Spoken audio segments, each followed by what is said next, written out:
Hello, beautiful people. It's Cinderoma. Welcome to the channel. Today we're back again with another video.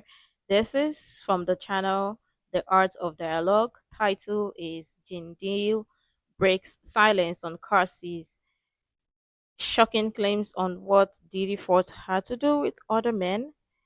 Break silence? Okay, okay. We're gonna check this together. I mean, it's no news by now with Diddy's trial. I mean, if you've been following it, you already know what is going on. But if you are not, we're gonna check this together, and I would love your thoughts and your contribution in the comments below. Let's dive right in.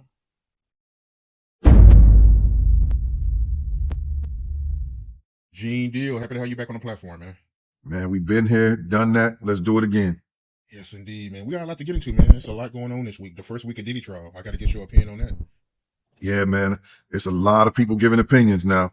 At first, everybody was scared to give their opinion, and now they front and center telling all their stories, all their Diddy stories. He gonna break the internet. He gonna break YouTube. You see how many content creators is coming out and giving their opinion on this subject? Hell, man, it's crazy.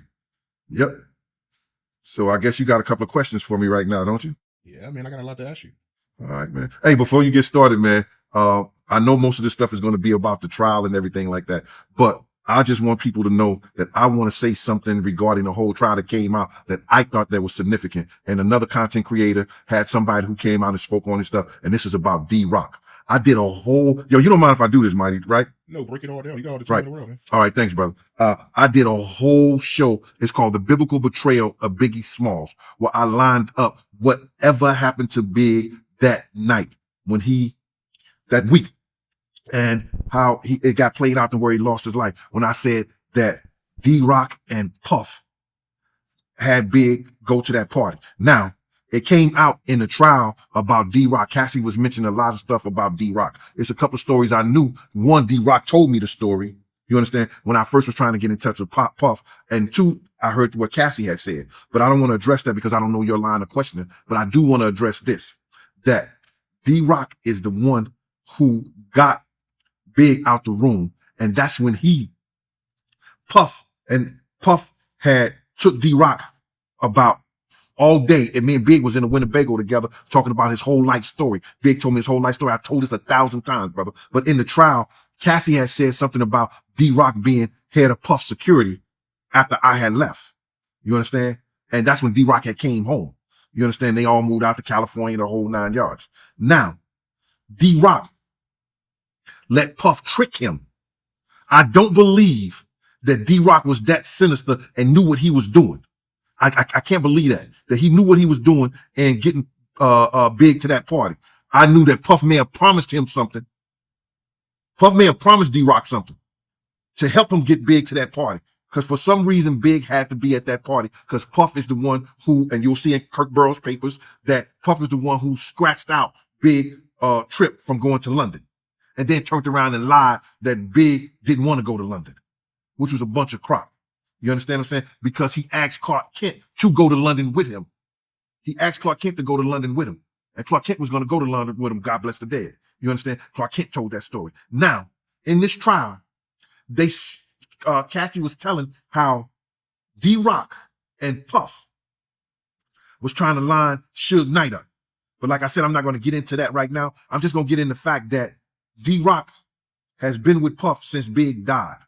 You understand? He went and did a little time, and when he was in jail, he was letting everybody know when he come home, Puff was going to take care of him. And he became head of Puff security, making sure Puff was all right. Puff also gave him that clothing line, which was Bully. It was Big's ideal, but it was Invisible Bully. You understand? Gave him that clothing line. They was doing a little work, and he was doing the t-shirts and everything like that. And I guess Puff was actually, paying him back for helping him get Big to that party. I'm glad Ms. Wallace ain't here, brother, to see and hear what we're finding out about D-Rock now and the things that he did and how he was, so close to Puff and doing some of the things with Puff. And it's crazy right now. I'm glad Ms. Wallace is not here to hear that because she was somewhat fond of D-Rock. You understand? She was really fond of D-Rock. But it's crazy, man, how all this stuff is going out. And I told this story, and now it's become viral on a lot of platforms and a lot of things is going viral on the internet that D-Rock helped line Big up, for that night Big got murdered. You understand? And it was crazy, and it goes through my mind every time I hear something about that. When I'm seeing D-Rock hold his head, talking about, yo, they got my man, they got my man. The night Big got shot up. So I just wanted to bring that out there, bro. And you might have some more questioning on that later on or whatever. I don't know. But you go ahead and do your thing, man. That was real big on this trial to me, to hear that come out there like that.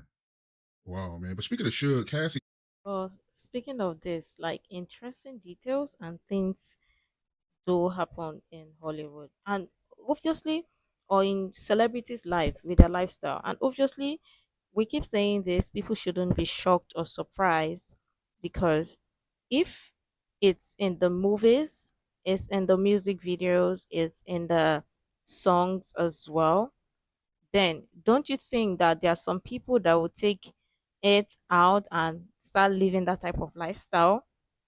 It shouldn't be surprising. testified that Diddy stopped in the middle of a freak off when D-Rock came in the room and told Diddy that Suge was at a diner. You know anything about that? Can you break that down? Well, see, I know two situations like that. See, Cassie told the story on the witness stand about how Puff and her was in a freak off, and then D-Rock intervened or whatever like that, and they masked themselves up in all black, took the guns out the safe, and went to find Suge. You know what I'm saying? Suge even spoke about he glad they didn't find him because a whole lot of other people probably been dead then too, if they would have found him. Now, she testified that, Puff and D-Rock was going to try to, unalive Suge.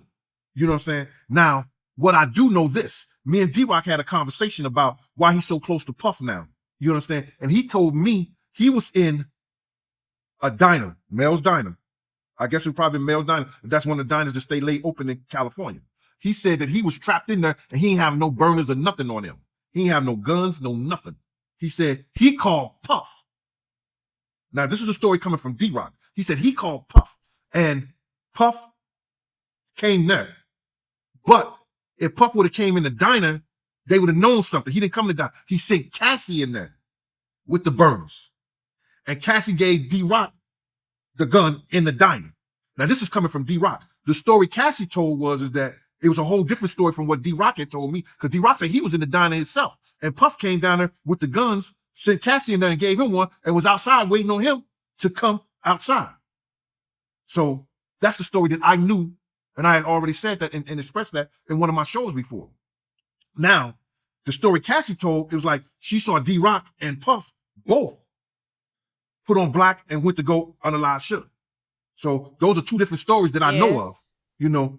One from D-Rock and the one we heard from Cassie. It may be the same story, and Cassie just flipped it some kind of way. Because D-Rock told me this years ago.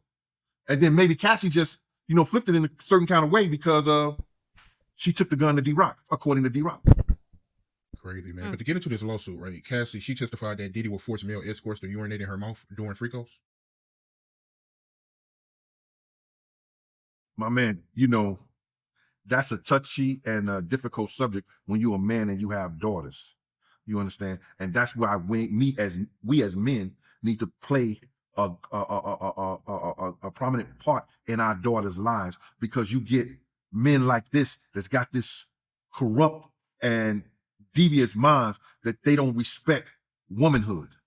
You understand?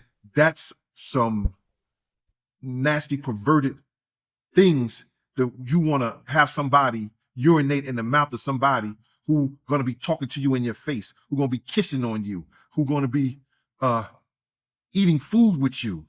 What kind of deviant and crazy mind you have to have somebody do that to somebody that you care about, you're supposed to care about, that you're supposed to love, man. Something is sick about that, brother. You can't tell me that that's some kind of fetish. You know what I'm saying? He didn't outdid R. Kelly with that right there, bro. When I heard that, so that's an effed up subject and situation, man. To even imagine that you got somebody doing that to somebody that you supposed to care about and you supposed to be in a relationship with. Seriously, like seriously. And yeah, talk about the event. Two different sides of the story. Both sound believable now. Which is true? Because everybody's side of event is or story is most likely gonna be different. Now, this is where it gets tricky.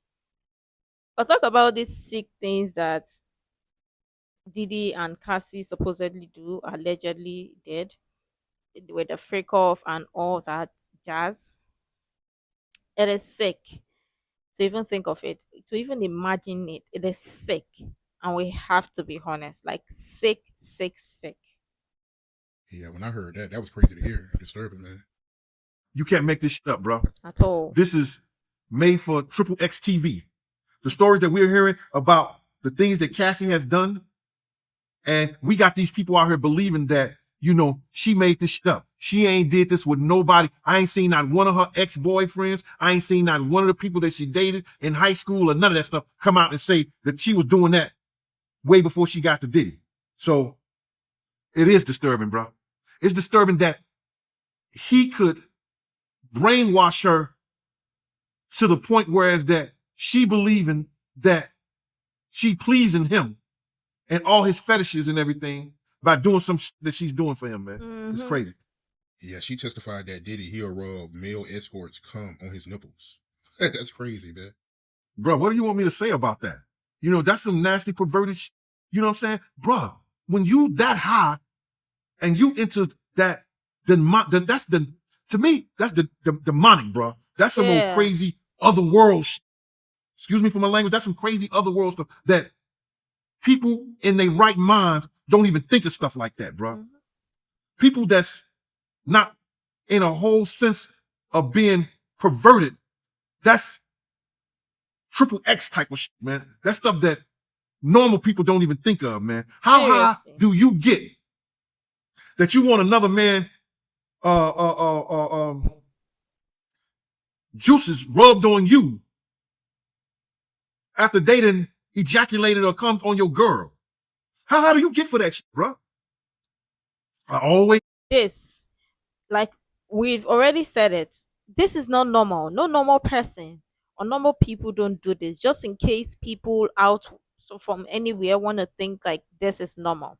This isn't normal. Seriously. And thank you, Jane, for always being true. This is not normal. after they done ejaculated or come on your girl. How high do you get for that shit, bro? I always say this. Cocaine is a hell of a drug. Yeah, that's crazy. But do you believe that he'll rub male escorts cum on his nipples? Like, you believe he'll do something like that? I believe from the witness. The witness said it. The witness said that's what she had to do, and that's what she did. She's being forefront in her testimony. She's telling all the nasty stuff that she did. Yeah. She said all the nasty stuff that he did. Right now, he's getting his judgment right here on earth, bro. He's hearing all the perverted things he had to see that he was doing. And now that he's not on those drugs, reality is sinking in. See, when he's all on those drugs and everything like that, it seemed like it was nothing. But now that he's been in jail and he probably ain't getting the drugs, because we know they sneak drugs in jail too. You understand? But he probably ain't getting the drugs. He's sitting there and reality is hitting him, man.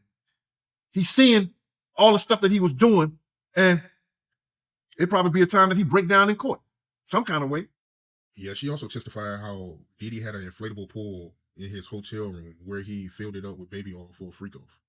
Yo, my man, all this is coming from the drugs.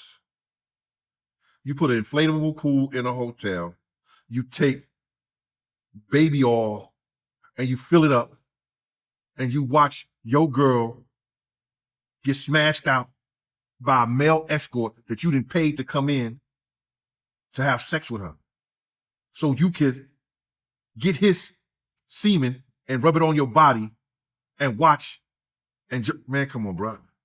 I hope this ain't the whole interview, bro. This line of questioning is nasty, bro. This line of questioning is crazy that we are witnessing one of the most perverted acts. Yeah. But this was be happening behind closed doors, bro. He ain't the only one.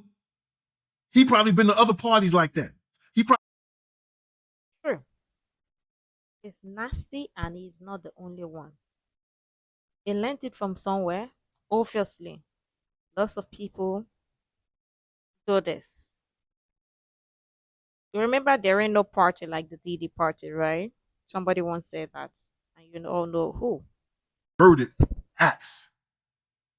But this was be happening behind closed doors, bro. He ain't the only one. He probably been to other parties like that. He probably seen other dudes and other people that's just as rich as he is doing some crazy shit like this, bro. Mm-hmm. Yeah, she also said how Diddy had her heating up the baby oil in a sink with hot water for fricos. He put her ass to work, I guess, man. It's crazy. He put her to work, man, all kind of way. She's his girl. She's an employee. She's a singer. She's a sex slave. You understand? My man, the things that he had this little girl do and the brainwashing, and people don't believe that she was brainwashed, man. They think that she thought of all this stuff. Even when she instructed the dude to pee in her mouth. He probably told her way before this, I want him to pee in your mouth. And she probably said, before she got high, in my mouth? You want him to pee in my mouth? And then she got so high and on those drugs, she gonna allow him to do that because she'd rather take the piss in the mouth than the fist in the mouth. Yeah. And people don't see that. True. Now, I'm not hating on they sexual fantasies and the shit they doing, but the psychological point of it is that this is a young girl. And I can't believe that she just want a mofo to pee in her mouth. She trying to please dude, bro. And she was doing anything to try to please him. You know what I'm saying? So I guess she was taking the piss in the mouth instead of the fist in the mouth. Exactly. And this is exactly what people don't understand. People be like, oh, well, she's a willing participant in this. Yeah. Bombastic side eye. Because some people don't understand how emotional, psychological, mentally draining, brainwashed, trapped this can be for any party or anybody. But people just be like, well, she was there for the lifestyle. Are you serious? It's sick. It is sick. It is sickening to even say. It doesn't make any sense. Because some people, if we're being honest, some people don't even know they're in one or in this type of lifestyle relationship until they're out. And yeah, we get it. There are some people who fancy or fantasize over things like this or stuff like this. It's different. But with this is sickening. Exactly what Jean said. He's never heard of her past relationship or other relationship that she did this. What does that tell you? I mean, we have to look at it. There are people who fantasize over this lifestyle who want it. And I mean, no shades to anybody, but obviously people don't even look at the clearer picture. Yeah, she's taking accountability that at some point she wanted it too. I mean, imagine doing this for years. It becomes part of the lifestyle. Second. And speaking of the urine situation, an escort actually testified that Diddy got mad at him for pissing on Cassie too much. How do you determine how much piss it is? You know what I'm saying? But dude is a demon, bro. Yeah. Dude is a demon. I realized he was a demon at Shine trial. And I don't care what nobody say, man. And like, when people still talking, keep on talking. If that priest ever come out and he talking, if people keep talking, you'll find out that a lot of shit that Gene Deal has said has been the truth and nothing but the truth. Sure. I was there. I was there when that priest or whoever he was rubbed that stuff on his head, put his hand on top of him, told him to grab the bird out the cage, the white dove, and he threw the dove in the air, and the dove acted like he ain't have no wings and hit the fucking ground. Boom! That motherfucker started walking my way. I'm looking like this, bro. I'm like, and he just walked past me like he didn't even see me. We going to the same place. We about to go to Shine Trial. He walked past me, bro. Didn't say nothing. And in my mind, I'm saying, What just happened? and I know that's the Jason music, but in my mind, it was like the Damien music to me. And I was like, yo, that nigga is Damien. Swear for living God, bro. That's what went through my mind. I said, yo, this nigga is Damien when that bird fell down there. And I was like, yo, that shit was crazy, man. I know that's off the subject, man, but that dude, you can't tell me, bro. That dude was possessed with some kind of demon, man. He was possessed with some kind of demon. want to be in all this red, this dark rooms with the music blasting. It had to be a certain temperature, a certain type of music for the vibration they were saying. Come on, bro. And you really believe that he had her brainwashed to that extent? My man, I seen a lot of beautiful women around Diddy. And whether it's the money, the Lifestyle. promises, or whatever, it gets him. I've seen women walk out the room and I was like, damn, when did she come here? And they was bad. And they had a smile on their face. Like, I was like, it got to be for the money.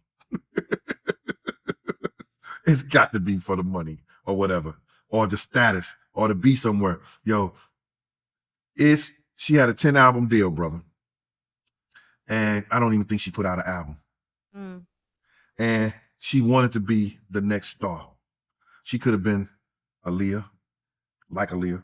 She could have been music like J-Lo. She could have been a lot of things because what she didn't have, he gave to her. He helped enhance her beauty, getting her teeth fixed, getting her hair done, her boob job, giving her a personal trainer that she ended up marrying. He gave her the persona of being a great artist without doing what he should have done musically for her. She put out 1 or 2 songs, I think. Did she ever put out an album? No.